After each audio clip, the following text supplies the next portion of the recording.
Halo semua, kembali lagi bersama LPK Crescendo Manado dalam seri pembelajaran Microsoft Office. Kita telah tiba pada pertemuan keempat, dan hari ini kita akan mempelajari bagaimana menggunakan line spacing atau spasi dalam pengetikan dokumen di Microsoft Word, serta kita akan memperdalam penggunaan numbering serta bullets yang telah kita pelajari kemarin dalam pengolahan dokumen yang telah diatur spasinya. Dan yang terakhir kita akan mempelajari tentang perintah find and replace pada dokumen kita. Ayo sekarang kita langsung praktek, kita langsung pergi ke Microsoft Word ya. Nah, kita lihat di sini ini adalah teks yang sudah disediakan ya. Ini kita lihat ada sekitar 3 paragraf ya. Kalau kita lihat ini ya, ini semuanya kayaknya satu spasi ya, berdekatan, berdempetan. Nah, gimana sih kalau kita mau membuat jarak ya, mau membuat jarak pada dokumen ini? Kita harus blok ya, kita blok. Kita arahkan kursor ke huruf yang paling kiri di bagian atas ya, kita klik di situ, arahkan kursornya, kita klik tahan,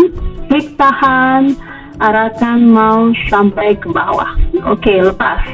Ya, lepas, kemudian kita bisa mengatur jaraknya untuk cepat kita gunakan shortcut ya. Shortcut itu ada Ctrl 1, ada Ctrl 2 dan Ctrl 5. Ctrl 1 adalah jarak berdekatan seperti ini, Ctrl 2 adalah spasi 2 kali atau enter 2 kali. Coba kita tekan Ctrl 2 ya, Ctrl 2, jaraknya jadi jauh kan, ini artinya enter 2 kali. Nah, kemudian bagaimana kalau cuma 1,5? Kita tekan Ctrl 5 ya, seperti ini. Mudah sekali kan untuk mengatur spasi ya. Nah, tapi ini masih belum rapi. Untuk memasukkan ini ke dalam, biasa kan kita perlu tab 1 kali ya. Kita tekan tab pada keyboard kita, tab ya, agar bisa lebih rapi. Ini juga kita tekan tab, ini juga kita tekan tab. Oke ya, sekarang lebih rapi paragrafnya. Oke, nah sekarang dari semua ini kita akan gunakan bullet and numbering. Nah, misalnya dari ini kita lihat ya kata-katanya. Dari kajian itu didapatkan jawaban sementara atas permasalahan yang telah dirumuskan. Jawaban sementara tersebut biasa disebut hipotesis.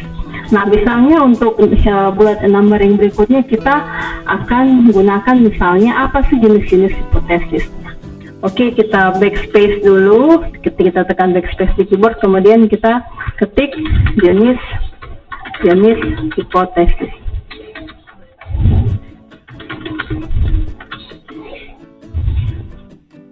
Oke, jenis hipotesis misalnya ada, kita pakai numbering dulu ya sebelum kita mengetik. Misalnya kita akan pilih ini numbering ya, kita klik 1, 2, 3. Oke, kita arahkan seperti kemarin ya, arahkan left indent, first left indent, juga beserta left indentnya. Kita ambil yang paling bawah ya, kita klik tahan, kita bawa ke sini. Oke, sesuaikan yang margin atas atau indent atas ya. Kita ketik misalnya jenis hipotesis, ada hipotesis rumusan ya. Kemudian hipotesis terarah ya, yang langsung nomor 2. Kemudian hipotesis misalnya hipotesis netral ya, seperti itu. Oke, nah ada 3 kan. Nah, kita lihat di sini dengan penggunaan numberingnya langsung, kita tidak perlu menekan atau mengetik 1, 2, 3, dan kita tidak perlu mengatur left indentnya karena sudah teratur dengan penggunaan numbering ini. Nah, bagaimana kalau kita menggunakan bullet ya, yang simbol-simbol ini? Jadi misalnya kita ganti, misalnya ini kan penulisan antar baris pada setiap sumber pustaka diketik dengan jarak 1 spasi. Nah, misalnya kita ganti di sini misalnya jenis spasi ya, kita pakai yang bullet ya, kita klik ini, kemudian kita pilih, kita define new bullet ya, untuk mencari simbol yang lain. Kita klik simbol, kita pilih misalnya di webdings, ini di font webdings, kita pilih gambar yang lain ya.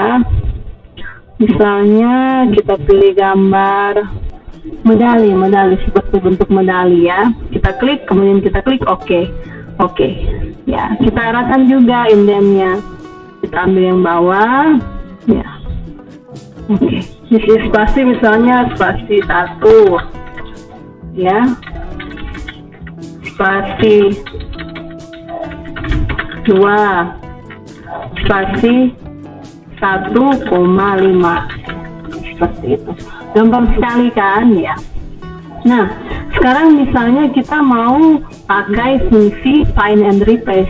Find itu adalah menemukan dan replace itu ganti. Jadi misalnya kata daftar pustaka ya, daftar pustaka di sini misalnya kita mau ganti jadi biografi. Nah, seperti itu.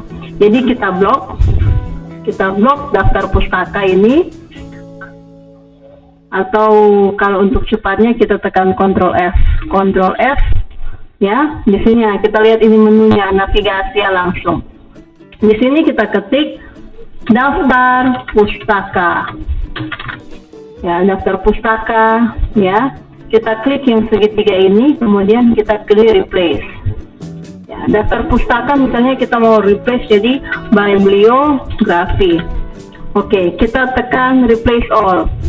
Replace all. Nah, ada dua kata daftar pustaka kita sudah ganti dengan bibliografi ya. Ini dibilang we made two replacements, artinya kita membuat dua penggantian. Jadi dari daftar pustaka katanya diganti bibliografi. Kalau kita tadi kan memilih replace all, artinya ini ganti semua ya. Kita klik OK, kita klik close. Nah, ini daftar pustaka telah menjadi bibliografi. Oke, misalnya di sini ada kata volume, kita mau cari kata volume. Ya, masih tetap di sini, menunya masih ada. Kita klik volume. Kemudian kita enter. Nah, ini yang warna-warna kuning ini ada volume. Ada berapa yang warna kuning? Oh, masih 2 ya. Kita bisa ganti misalnya volume, kita ganti misalnya jumlah ya, misalnya jumlah. Jadi di volume find word kita ketik volume, dan replace with kita ganti misalnya jumlah. Oke, kita tekan replace all. Yes ya.